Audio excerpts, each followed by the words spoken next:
اور وہ بھی اسی زنیرہ کی وجہ سے جسے دعا بہت ہی فرشتہ صفت عورت سمجھ رہی تھی۔ وہ عورت تو لڑکیوں کو غلط کاموں کے لیے استعمال کرتی ہے۔ دعا تو یہ سوچ رہی تھی کہ کس طرح سے اس عورت نے آدھی رات کو اوباش نوجوانوں سے میری جان اور عزت بچائی، لیکن اسے کیا پتا تھا کہ اب یہی عورت اس کی عزت کی قیمت لگا چکی ہے۔ دعا یہ گندے کام بالکل بھی نہیں کرنا چاہتی۔ زنیرہ پہلے تو اسے پیار سے سمجھانے کی کوشش کرتی ہے، لیکن جب ایسے بات نہیں بنتی تو وہ اپنے بندوں سے کہہ کے دعا پر فزیکل ٹارچر کرواتی ہے، لیکن اس کے باوجود بھی جب دعا گندے کاموں کے لیے نہیں مانتی تو وہ آدمی زنیرہ سے آ کے کہتا ہے کہ ہم نے تو اپنی طرف سے پوری کوشش کر کے دیکھ لی ہے، لیکن لڑکی پھر بھی ماننے کو تیار نہیں ہے۔ تو زنیرہ اس آدمی سے کہتی ہے کہ کیسے نہیں مانتی؟ اگر ہم ان لڑکیوں کی مرضیوں پر چلنے لگے تو پھر تو ہم بھوکے مر جائیں گے اور ہمارا دھندا بھی ٹھپ ہو جائے گا، اس لیے اس کو اتنا مارو کہ بالآخر اسے ماننا ہی پڑے۔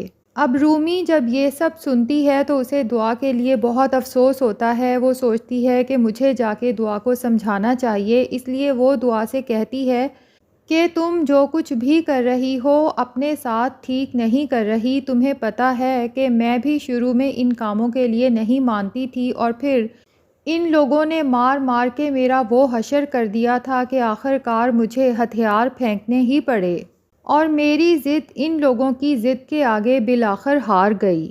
پھر مجھے ان لوگوں کے سامنے سر جھکا کے ہر وہ حرکت کرنی پڑی جو میں تو کرنا نہیں چاہتی تھی، لیکن یہ لوگ مجھ سے کروانا چاہتے تھے، کیونکہ یہاں سے فرار ہونا مشکل ہی نہیں تقریباً ناممکن ہے۔ دعا تو روتے ہوئے رومی سے کہتی ہے کہ تمہاری بات تو میں سمجھ سکتی ہوں، لیکن مجھے تو اندازہ ہی نہیں تھا کہ زنیرہ اس طرح کی گندی اور گھٹیا عورت نکلے گی۔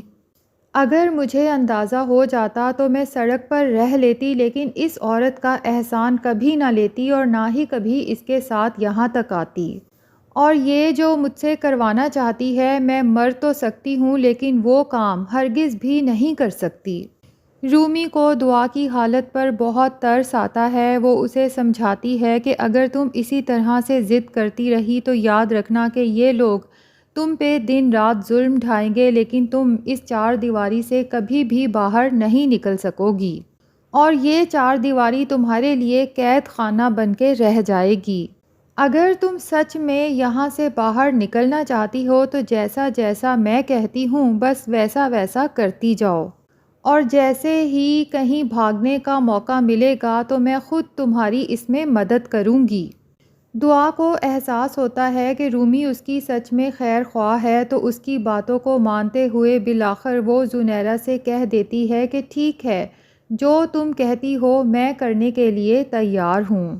دوسری طرف نوشیروان دعا کے لیے حد درجہ پریشان ہوتا ہے کہ پتہ نہیں دعا کہاں گئی، آخر مل کیوں نہیں رہی۔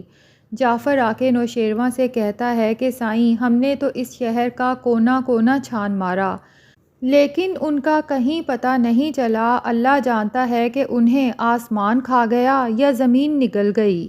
مجھے تو لگتا ہے کہ اب ان کی تلاش بیکار ہے۔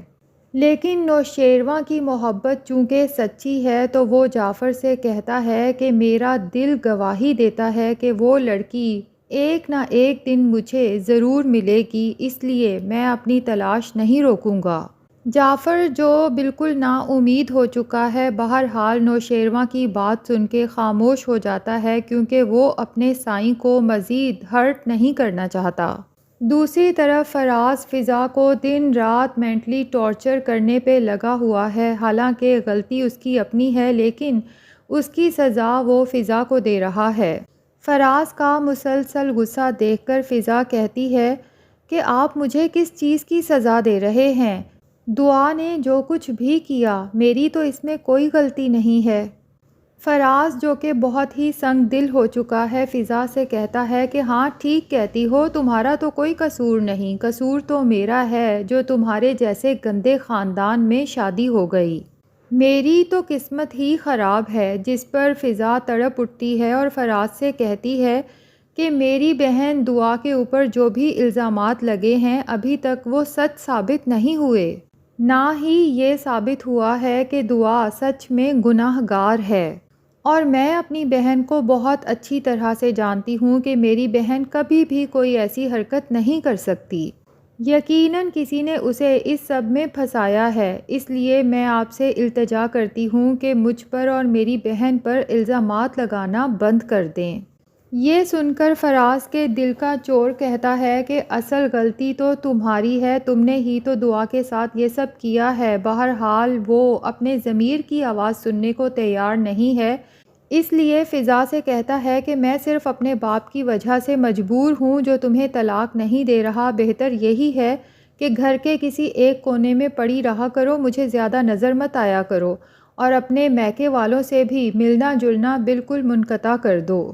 دوسری طرف دعا چونکہ رومی کی باتیں مانتے ہوئے زنیرہ سے کہہ دیتی ہے کہ ٹھیک ہے، جو بھی آپ چاہتی ہیں میں کروں گی، تو زنیرہ بہت خوش ہوتی ہے اور دعا کو ایک بہت ہی ولگر سا ڈریس پہننے کے لیے دیتی ہے اور اسے پارلر لے کر جاتی ہے۔ پھر اس کا جب میک اپ ہو جاتا ہے تو زنیرہ خود دعا کو دیکھ کر حیران ہو جاتی ہے کہ میرے پاس آج تک جتنی لڑکیاں آئیں کوئی بھی اس قدر حسین نہیں تھی۔ پھر وہ دعا سے کہتی ہے کہ ذرا خود کو آئینے میں دیکھو، کیا تم نے کبھی خود کو اتنا حسین دیکھا ہے؟ دعا جب اپنا چہرہ آئینے میں دیکھتی ہے تو سوچتی ہے کہ خواب تو میں بھی دیکھا کرتی تھی کہ میں ایسے تیار ہوں اور اتنی خوبصورت لگوں، لیکن یہ کبھی نہیں سوچا تھا کہ اپنے خوابوں کی ایسی بھاری قیمت چکانا پڑے گی کہ وہ خواب ہی برے لگنے لگ جائیں گے۔ دعا اور رومی کو تیار کروانے کے بعد زنیرہ انہیں ایک پارٹی میں بھیج دیتی ہے جہاں پر ان دونوں نے ڈانس کرنا ہے اور امیر زادوں کا دل بہلانا ہے۔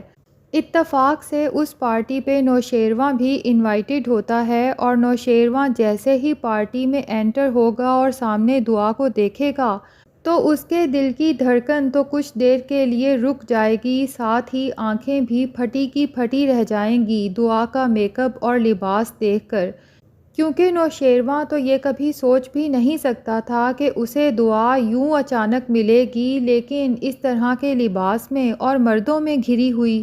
لیکن نوشیروان جب زنیرہ کے آدمی کو دعا کے ساتھ بدتمیزی کرتے ہوئے دیکھتا ہے جس نے زبردستی دعا کا ہاتھ پکڑا ہوا ہے، جبکہ دعا اس سے اپنا ہاتھ چھڑوانے کی ہر ممکن کوشش کر رہی ہے، اور دعا کے چہرے سے بھی یہی لگ رہا ہے جیسے اسے زبردستی اس پارٹی پہ بھیجا گیا ہے، تو نوشیروان کا تو غصے سے برا حال ہو جاتا ہے، جبکہ دعا کی یہی کوشش ہوتی ہے کہ وہ یہاں سے بھاگ نکلے۔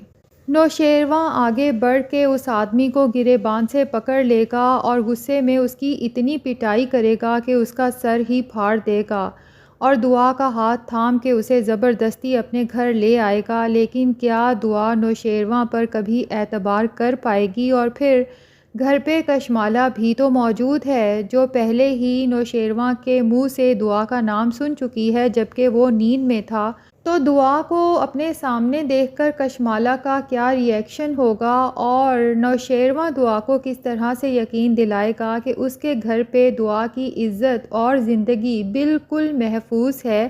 یہ سب ہمیں آنے والی ایپیسوڈز میں پتہ چلے گا۔ تو ناظرین، آپ کو آج کی ایپیسوڈ کیسی لگی کمنٹ سیکشن میں ضرور بتائیں، اور اگر ہمارے چینل پہ نئے ہیں تو پلیز چینل کو بھی سبسکرائب کر لیں۔